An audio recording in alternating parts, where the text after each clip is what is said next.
तो आज हम पढ़ने जा रहे हैं द सरमन एट बनारस।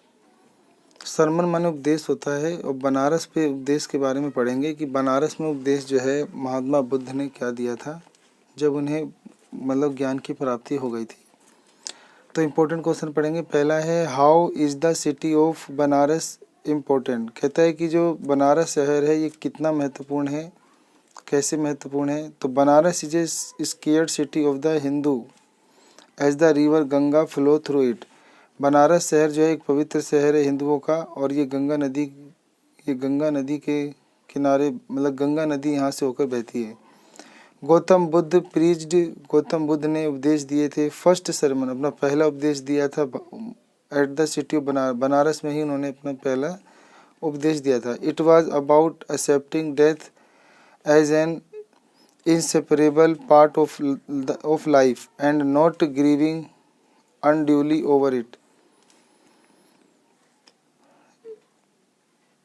उन्होंने बताया था कि ये जो मृत्यु है इसको सबको स्वीकार करना है, ये एक इंस्पेरेबल पार्ट ऑफ लाइफ, हमारे जीवन का एक अभिन्न भाग है। एंड हमें, और वो कह रहे थे कि हमें इस पर दुख नहीं करना चाहिए, हमें इस पर काबू पाना चाहिए। ठीक है, काबू करने का प्रयास करना चाहिए।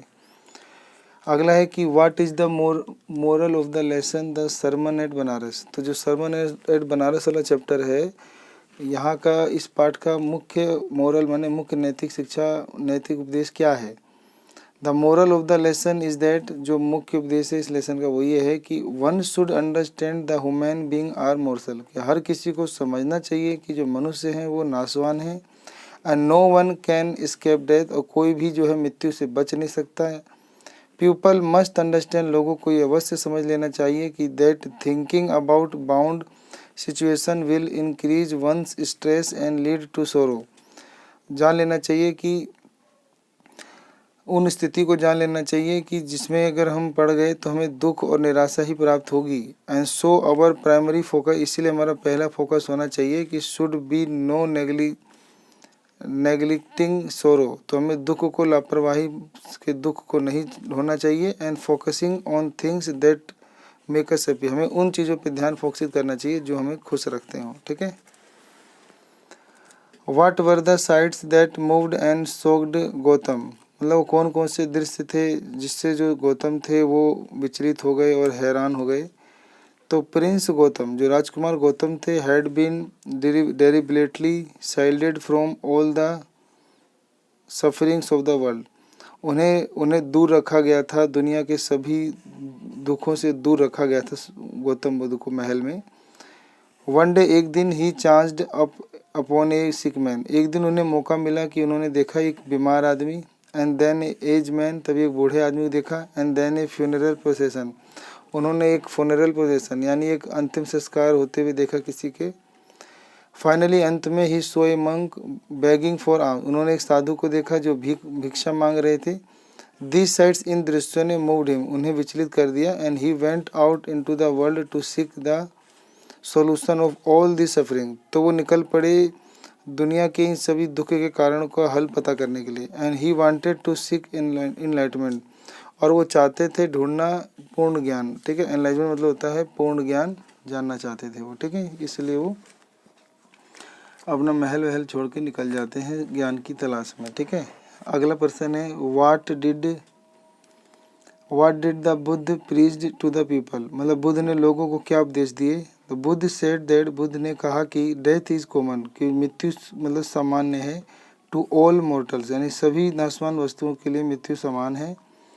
You can not avoid it, हम इसे टाल नहीं सकते या आप टाल नहीं सकते। No amount of weeping and lamenting, कोई फ़ायदा नहीं है रोने से या लेमेंटिंग करने से यानी विलाप करने से। Can bring back a dead, एक मरे हुए को वापस लाने के लिए रोने और विलाप करने का कोई फ़ायदा नहीं है। सो वाइज मैन, इसीलिए जो बुद्धिमान व्यक्ति होता है, डोंट ग्रीव, वो दुख नहीं करता है। वीपिंग यानी रोकर, और लेमिनेटिंग माने विलाप करके। रेदर स्पॉइल वंस डेथ, किसी की वंश यानी किसी के लिए वो उतना विलाप नहीं करता। टू ओवरकम सोरो, अपने दुख पे काबू पाने के लिए। बिकम फ्री ऑफ सोरो, तो हमें ना दुखों से मुक्ति पाने के लिए हमें अपने दुखों पे काबू पाना होगा। अकॉर्डिंग टू केसा गौतमी के अनुसार what is the greatest grief of life, दुनिया का सबसे बड़ा महान दुख क्या है। ग्रीफ माने दुख क्या है।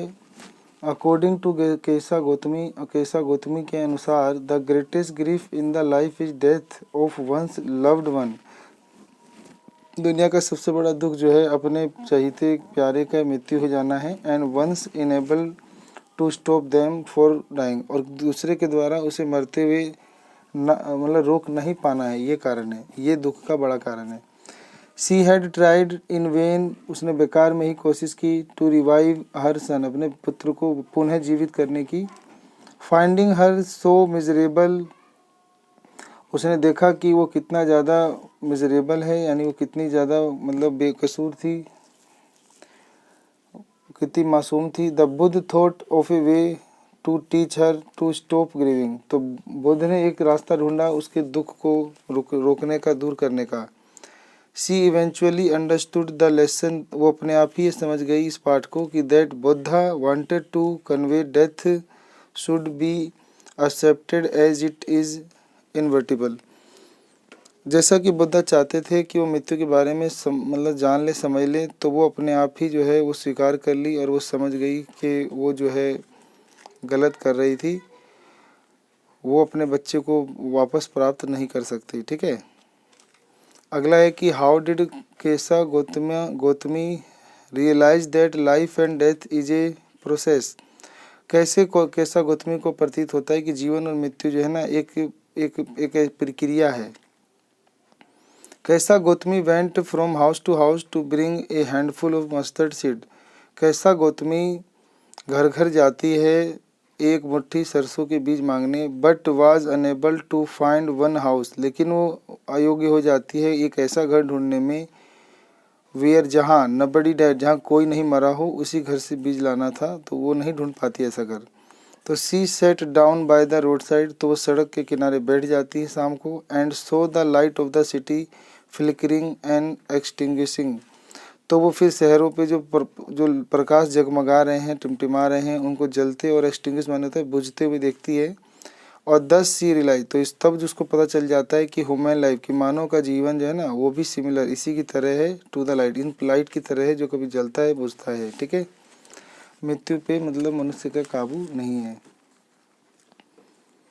अगला है कि how did the Buddha teach Kisa Gotami the truth of life and death, कि बुद्ध ने कैसे सिखाया केसा गौतमी को सत्य, जीवन के सत्य और मृत्यु के सत्य के बारे में। Kisa Gotami had lost her son, Keshav Gotami ने अपना बेटा खो दिया था। The Buddha told her to bring mustard seed from the house where there had been no death, Buddha ने उससे कहा था कि जाओ एक मुट्ठी बीज ले आओ, सरसों के बीज ले आओ, लेकिन उस घर से लाना जिसमें किसी की मृत्यु नहीं हुई हो।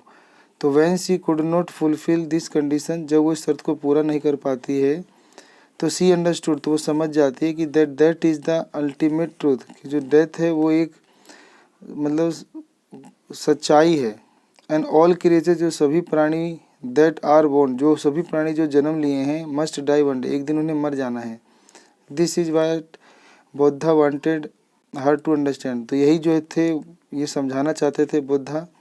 द फाइनली, और अंत में द ग्रीविंग मदर, और जो दुखी माँ थी, एक्सेप्ट, वो स्वीकार कर लेती है the death of her beloved son, अपने प्यारे बेटे की मृत्यु को वो स्वीकार कर लेती है, समझ जाती है, समझदार बन जाती है। ठीक है, अगला है how did Siddhartha Gautam got enlightenment, कह रहा है कि सिद्धार्थ गौतम को पूर्ण ज्ञान की प्राप्ति कैसे हुई थी। And why did he came name the peepal tree as the Buddha tree, उन्होंने फिर पीपल के पेड़ का नाम बुद्ध ट्री क्यों रखा। Gautam wanted a final solution for the suffering and pain that afflict the people of the world, Gautam Buddha जान गए थे कि अंत में हल जान गए थे कि दुख का और पीड़ा का जो दुनिया दुख और पीड़ा से ग्रसित रहती है उसका मुख्य कारण क्या है, वो जान गए थे। और जानने के लिए लिखता है कि ही वंडर्ड फॉर 7 ईयर, इसको जानने के लिए वो भटकते रहे 7 वर्षों तक। फॉर सीकिंग एनलाइटमेंट, पूर्ण ज्ञान को खोजते खोजते फाइनली अंत में ही सेट डाउन अंडर ए पीपल ट्री, तब वो थक के बैठ जाते हैं पीपल के पेड़ के नीचे। He would to stay there until enlightenment come, वो वहाँ जब तक भूखे बैठे रहते हैं जब तक उन्हें पूर्ण ज्ञान ना मिल जाए। और इनलाइटेंड आफ्टर 7 डे, और 7 दिन के बाद उन्हें पूर्ण ज्ञान की प्राप्ति हो जाती है। ही रीनेम द पीपल ट्री, तब वो पीपल के पेड़ का नाम रख देते हैं नया। और it was name as the Buddha tree और ट्री ऑफ विजडम, तो उसका नाम वो बुद्धि का पेड़ या फिर बुद्धि ट्री रख देते हैं, ठीक है, Bodhi tree. What did Buddha say about death and suffering, Buddha जो है मृत्यु और उसके प्रभाव से ग्रसित के बारे में क्या कहते हैं। आफ्टर एनलाइटमेंट, पूर्ण ज्ञान के बाद, Buddha started to spread her teaching about life, truth and the likes of it। पूर्ण ज्ञान के बाद बुद्धा जो है वो अपने सीखे हुए ज्ञान को फैलाने के लिए वो जीवन सत्य और चीज़ों को बताने के लिए वो कोशिश करते हैं। ही टोल्ड दैट, वो बताते हैं कि death and suffering are the part, कि मृत्यु और मतलब दुख और मृत्यु जो है हमारे जीवन का भाग है। एंड पार्सल ऑफ लाइफ, यानी जीवन का मुख्य भाग है, अंग है। None can avoid this truth, कोई भी सत्य को टाल नहीं सकता। हु एवर हैज़ बर्न, जो भी जन्म लिया है, विल डाई वन डे, वो एक दिन मर जाएगा। In the hour of the grief, कहता है दुख के समय में। वन मस्ट रिमेन काम, हर दुख के समय हर किसी को शांत रहने की कोशिश करना चाहिए। एंड कंपोज्ड, और मतलब शांत हो जाना चाहिए। And so that grief does not overcome one, ताकि जो दुख है हम दुख हम पे काबू ना पा सके, हम दुख पे काबू पाएं। Only wise accepted the truth, केवल जो बुद्धिजीवी होते हैं वो इसको स्वीकार कर लेते हैं, सत्य को, मृत्यु के सत्य को स्वीकार कर लेते हैं। People should not get distressed with pain, suffering and death, तो लोगों को जो है दुख से, पीड़ा से और मृत्यु से जो है परेशान, निराश नहीं होना चाहिए। तो ये उन्होंने मैसेज दिया है। अगला है कि 10वां कि can grieving and lamentations avoid death, कह रहा है क्या जो दुख और जो लेमिनेशन होता है यानी हम विलाप करते हैं, क्या ये मृत्यु को टाल सकता है। And decay in this world, और इस दुनिया में इसको रोक सकता है। तो व्हाट डिड द बुद्धा से ऑफ दिस रिगार्ड, इसके बारे में बुद्धा क्या कहते हैं।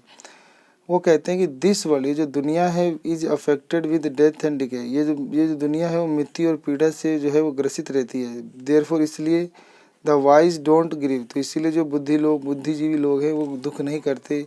No one will ever get peace of mind by weeping and grieving, किसी को भी रोने से गाने से पूर्ण शांति प्राप्त नहीं हो सकती। वीपिंग और grieving only makes a person sick and pale, रोने गाने से केवल मनुष्य जो है वो बीमार और अपने आप को पीला कर लेगा। Only the person who has overcome all सोरो, केवल वही व्यक्ति जिसने में सभी दुखों पे काबू पा लिया है, will be free from sorrow, वो दुख से मुक्त हो जाएगा।